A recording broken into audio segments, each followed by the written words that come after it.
인생 후반 위기를 마주한 당신께 요즘 들어 자주 그런 생각이 들어요. 왜 이제 와서 이런 일이 생기는 걸까? 정말 열심히 살아왔는데 이 나이에 이렇게 흔들릴 줄은 몰랐어요. 젊었을 때는 뭔가 무너지면 괜찮아, 다시 시작하면 되지라는 용기가 있었죠. 근데 지금은요, 이게 마지막이라는 생각이 먼저 들고 어디서부터 다시 시작해야 할지 막막하기만 해요. 50대, 60대, 누군가는 인생의 후반이라고 말하지만 저는 이렇게 생각해요. 이 시기는 단순히 남은 시간이 아니라 삶의 진짜 의미를 되짚어보는 시간이고 그동안 놓쳤던 나를 다시 만나야 할 중요한 시기라고요. 아이들은 다 컸고 일도 하나둘 손에서 놓이기 시작하고 문득 거울 속에 비친 나를 보게 되면 나는 누구였지? 앞으로 어떻게 살아야 하지? 그런 질문이 가슴 깊이 올라옵니다. 그래서 이 이야기를 시작하려고 해요. 지금 우리는 흔히 말하는 삶의 전환점에 서 있습니다. 몸은 예전 같지 않고 마음은 자꾸만 지쳐만 가고 그동안 쌓아온 것들이 하루아침에 무너지는 느낌이 들기도 하죠. 하지만요, 이 시기의 위기는 끝이 아니라 오히려 새로운 삶을 위한 문턱일지도 모릅니다. 물론 그 문턱을 넘는 게 쉽진 않아요. 어디서부터 어떻게 다시 걸어야 할지 모르겠고 괜히 마음이 불안하고 때론 외롭기도 하고요. 그래서 오늘 전문가들의 조언과 부처님의 지혜를 함께 빌려 이 시기의 위기를 어떻게 마주해야 할지, 그리고 그 위기를 어떻게 기회로 바꿀 수 있을지를 조금씩 아주 천천히 함께 이야기해 보려 합니다. 혹시 지금 마음이 지쳐 있다면 이 이야기가 조용한 위로가 되길 바라면서요. 첫 번째 이야기, 경제적 위기의 순간이 올 때 이제는 돈 걱정 좀 안 하고 살 줄 알았어요. 아이들 다 키우고 집도 어떻게든 마련했고 은퇴가 다가오면 조금은 편해질 줄 알았는데 오히려 지금이 더 불안해요. 예상치 못한 병원비, 자녀의 결혼자금, 생각보다 길어지는 은퇴 후의 삶. 하루하루 지출은 그대로인데 들어오는 돈은 점점 줄어드니까 이제는 통장 잔고만 봐도 숨이 턱 막혀요. 내가 뭘 잘못 살았나? 더 아껴 쓸 걸 그랬나? 이 나이에 다시 돈을 벌 수 있을까? 이런 자책이 밀려옵니다. 사실 이 시기의 경제적 위기는 단순히 돈의 문제가 아니에요. 자존심이 무너지고 존재 자체가 작아지는 느낌이 들죠. 젊을 때는 능력이었고 자부심이었던 것들이 이제는 짐처럼 느껴질 때가 있습니다. 하지만요, 이럴 때일수록 한 걸음 물러나 마음을 바라봐야 한다고 부처님은 말씀하셨어요. 재물은 모였다 흩어지고 흩어졌다 다시 모인다. 그의 마음을 빼앗기면 끝없이 흔들리는 바람과 같다. 부처님은 재물의 흐름을 물살과 같다고 하셨습니다.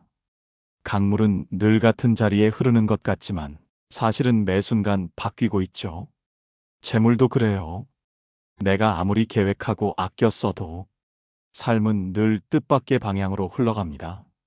그래서 중요한 건 흘러가는 강물을 붙잡으려 애쓰는 게 아니라 흘러가는 물살 위에 나를 맡기되 흔들리지 않는 마음의 배를 만드는 거예요. 한 가지 말씀드리고 싶은 건 당신이 지금 겪고 있는 이 경제적 위기, 당신 혼자만의 문제가 아니라는 겁니다. 지금 이 순간에도 수많은 이들이 같은 불안을 안고 살아가고 있어요. 그렇다면 우리는 어떻게 해야 할까요? 첫째는 부끄러워하지 않고 상황을 직시하는 용기입니다. 퇴직 후 수입이 줄었다면 지출을 다시 살피고 불필요한 체면을 내려놓아야 해요.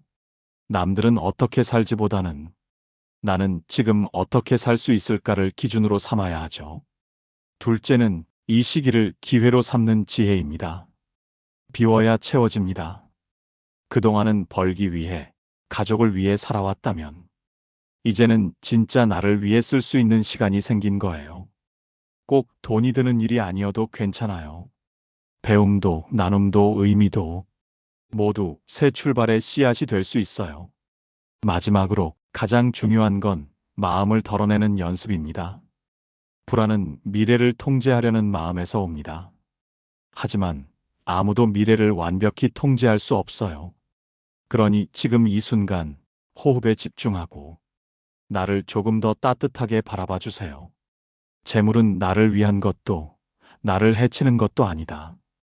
어떻게 쓰느냐, 어떤 마음으로 대하느냐에 따라 복이 되기도 짐이 되기도 한다. 이 말씀처럼 돈보다 더 중요한 건 그 돈을 바라보는 우리의 마음이에요. 지금 이 순간 당신은 충분히 잘 해오고 계십니다. 조금 천천히 가도 괜찮아요. 당신의 삶은 아직 끝나지 않았고 지금부터가 진짜입니다. 두 번째 이야기, 자녀 문제 앞에서 흔들릴 때 자식 문제만큼 마음을 아프게 하는 건 없더라고요. 남들 보기엔 잘 키운 것 같아도 부모 마음은 늘 안심이 안 돼요. 취업이 안 되는 아이, 결혼을 미루는 아이, 경제적으로 어려운 아이, 또는 부모 말이라면 다 귀찮아하는 아이까지. 이제는 다 컸다지만 부모 눈에는 여전히 부족하고 걱정스럽기만 합니다. 가끔은요, 이런 생각이 들어요. 내가 뭔가 잘못 키운 건 아닐까? 그때 조금 더 따뜻하게 대해줄 걸. 그 말을 하지 말았어야 했는데. 자식이 힘들면 부모는 자기 탓부터 돌아보게 되잖아요. 하지만 부처님은 이렇게 말씀하셨어요. 부모는 인연을 맺을 뿐, 그 인연은 각자의 업에 따라 열매를 맺는다. 우리가 자식을 낳았다는 이유만으로 그 아이의 인생 전부를 책임질 수는 없어요. 사랑할 수는 있지만 대신 살아줄 수는 없고, 도와줄 수는 있지만 대신 선택해줄 수는 없습니다. 부모가 자식에게 줄 수 있는 가장 큰 선물은 끝없는 간섭이 아니라 조용한 믿음이라고 하셨어요. 믿는다는 건 잘 되리라 기대하는 게 아니라 넘어져도 일어설 수 있는 힘이 있다는 걸 마음속으로 알아주는 거예요. 자식에게 무언가 해주지 못해 괴로운 마음도 이해합니다. 하지만 그 괴로움이 지나치면 자식은 오히려 더 짐을 느끼게 돼요. 아비는 다만 물을 길어줄 수 있을 뿐 물을 마시는 건 아이의 몫이다. 부처님의 이 말씀처럼요. 그러니 너무 자책하지 마세요. 부모가 할 수 있는 건 기도하고 기다리고 내 마음이 흐트러지지 않도록 스스로를 지켜주는 일이에요. 혹시라도 지금 자식 때문에 잠 못 이루는 밤을 보내고 계신가요? 그렇다면 이 말을 꼭 전하고 싶어요. 자식은 부모의 실패가 아니고 부모는 자식의 운명을 책임지는 존재도 아니에요. 우리는 단지 이 인생에서 잠시 함께 걷는 동반자일 뿐입니다. 그리고 이 동반자에게 가장 필요한 것은 잔소리도 훈계도 아닌 조용한 사랑과 온전한 기도입니다. 오늘 하루 아이에게 아무 말 없이 따뜻한 차 한 잔을 내어주고 괜찮다는 눈빛으로 바라봐 주세요. 그것만으로도 아이는 당신이 생각하는 것보다 훨씬 큰 힘을 얻을 거예요. 당신은 이미 좋은 부모입니다. 조금씩 천천히 자식도 자기 길을 찾아가고 있을 테니까요. 세 번째 이야기, 은퇴 후 삶이 허무하게 느껴질 때 퇴직날 마지막 퇴근을 하고 돌아오는 길에 왠지 모를 허전함이 밀려왔어요. 일찍 퇴근했는데 반겨주는 사람도 없고 늘상 보던 사무실 풍경도 이제는 나와 상관없는 세상이 되어버렸죠. 그 다음 날부터는 더 허전했습니다.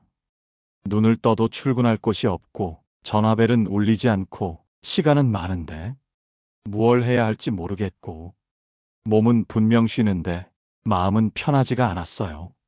퇴직하면 자유가 생길 줄 알았는데 그 자유가 이렇게 무거울 줄 몰랐습니다. 이제 나는 뭘로 살아야 하나? 내가 누구였지? 뭐에 쓸모 있는 사람이었지? 그런 생각들이 자꾸 머릿속을 맴돌았습니다. 하지만 부처님은 이렇게 말씀하셨어요. 세상 일은 무상하여 머물지 않고 흘러가며 자신을 찾아가는 길만이 참된 귀의처가 된다. 이 말씀을 곱씹으며 생각했어요. 지금 내가 느끼는 이 허무감은 잃어버림 때문이 아니라 익숙한 정체성에서 벗어나는 두려움 때문이 아닐까 하고요. 그동안 우리는 누군가의 아버지, 무엇을 하는 사람, 몇 년 차 직장인이라는 이름으로 열심히 살아왔어요. 그 이름들 덕분에 자부심도 있었고 삶의 목적도 분명했죠. 그런데 이제 그 이름들이 하나둘 사라지면서 남는 건 고요한 시간과 낯선 나 자신뿐입니다. 하지만 그 낯선 나, 바로 거기서부터가 시작입니다. 삶은 이제 성과가 아니라 의미로 바뀌는 시기고, 남을 위해 달리던 시간이 이제는 나를 위해 멈출 수 있는 시기예요. 무엇을 하든 크지 않아도 괜찮습니다. 하루에 한 번 공원에 나가 걷는 일, 따뜻한 차 한 잔을 마시며 글을 써보는 일, 오래 미뤄둔 책 한 권을 펼치는 일. 이런 사소한 것들이 삶을 조금씩 채워줍니다. 그리고 중요한 건 스스로를 다그치지 않는 거예요. 허무함은 집착이 빠져나간 자리에 찾아오는 침묵이다. 부처님은 그렇게 말씀하셨습니다. 그 침묵 속에서 우리는 진짜 나를 다시 만날 수 있습니다. 지금부터의 인생은 누구에게 잘 보이기 위한 것도 성과를 내기 위한 것도 아니에요. 그저 내가 나로서 살아가는 단순하고도 깊은 시간입니다. 그래서 부탁드리고 싶어요. 당신의 하루를 허무하게 바라보지 마시고 비워진 공간으로 봐주세요. 그 공간은 앞으로 당신이 채워갈 진짜 삶의 무대일지도 모르니까요. 당신의 삶은 아직 끝나지 않았습니다. 이제부터가 진짜입니다. 네 번째 이야기, 건강이 흔들릴 때 마음을 붙잡는 법.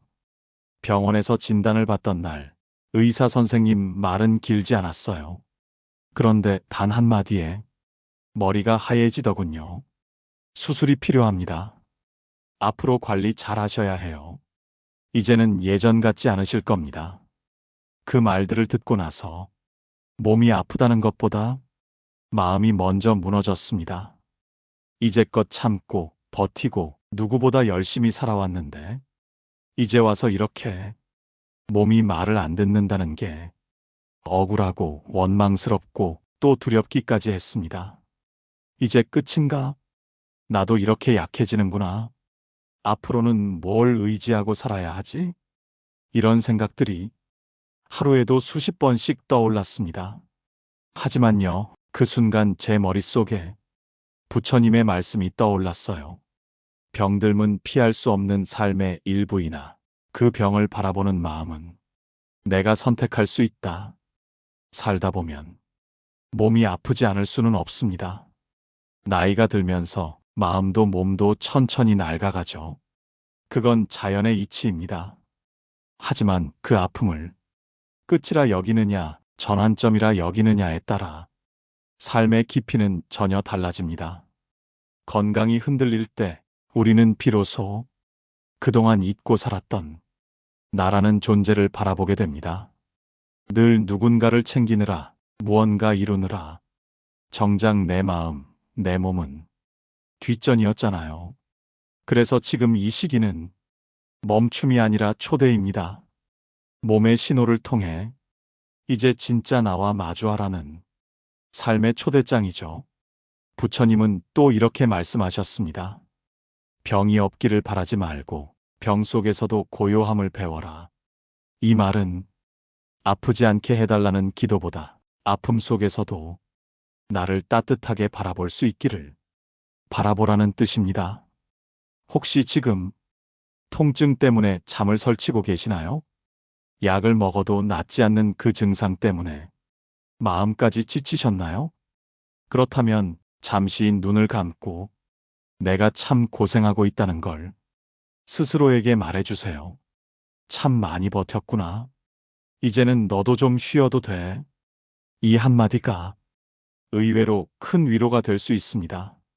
그리고 건강을 되찾는 속도는 남들과 비교하지 않아도 됩니다. 천천히 조심스럽게 하루하루 마음을 챙기는 것이 곧 회복의 시작입니다. 건강이 무너진 자리에 자책과 불안 대신 자비와 연민이 깃들기를 바랍니다. 당신은 아픈 사람이 아니라 새로운 삶의 속도로 나아가는 중입니다. 병이 들었을 때 참된 나를 찾을 기회가 열린다. 그 기회를 놓치지 마시길 바랍니다. 당신의 삶은 아직도 충분히 따뜻하게 흐르고 있으니까요. 지금까지 4가지 이야기를 나눴습니다. 돈이 부족해 숨이 막혔던 순간, 자식 문제로 밤잠을 설친 날들, 퇴직 후 공허함에 시달린 아침, 그리고 건강이 무너진 병원 복도 위의 시간들. 이 모든 순간이 우리 인생의 위기였습니다. 누구에게나 오는, 그러나 누구도 쉽게 말하지 못하는 아픈 시간들이죠. 하지만 부처님은 이렇게 말씀하셨어요. 삶의 고통은 피할 수 없지만 그 고통을 바라보는 눈은 스스로 밝힐 수 있다. 우리는 단지 고통받는 존재가 아닙니다. 그 고통 속에서 뜻을 찾고 방향을 틀고 마침내 스스로를 일으켜 세우는 존재입니다. 경제적 어려움은 내 삶의 우선순위를 다시 묻게 했고, 자식 문제는 사랑이란 간섭이 아니라 믿음임을 일깨워 줬습니다. 퇴직 후의 공허함은 내가 누구인지를 다시 묻는 침묵이었고, 건강의 위기는 이제야 나를 진심으로 돌보라는 삶의 경고장이었습니다. 그러니 이제는 이 모든 것을 실패나 불운이라 생각하지 마세요. 그저 당신 삶에 주어진 새로운 질문이라고 생각해 주세요. 그리고 그 질문의 답은 바로 당신 안에 있습니다. 누구보다 열심히 살아오셨고 많은 것을 감내해 오셨습니다. 그것만으로도 당신은 이미 충분히 존경받아 마땅한 인생입니다. 이제는 조금 느리게, 조금 더 나답게 남은 삶을 살아가면 됩니다. 성공이 아니라 평온을, 누군가의 인정이 아니라 나의 만족을, 불안한 욕심이 아니라 조용한 기도를 품고 살아가는 것. 그게 인생 후반의 진짜 지혜입니다. 부처님께서는 말씀하셨습니다. 꽃은 피는데 의미가 있는 것이 아니라 피고 지는 그 흐름 전체가 아름다움이다. 당신의 삶은 지금 피어있는 그 한 송이와 같습니다. 비록 지난 계절이 지고 있다 해도 그 지는 모습까지도 깊고 아름답습니다. 오늘도 묵묵히 자신의 길을 걸어가는 당신께 진심으로 이렇게 말해드리고 싶습니다. 이제부터가 진짜입니다. 당신의 삶은 여전히 빛나고 있습니다. 그리고 그 빛은 당신 자신을 위한 것입니다.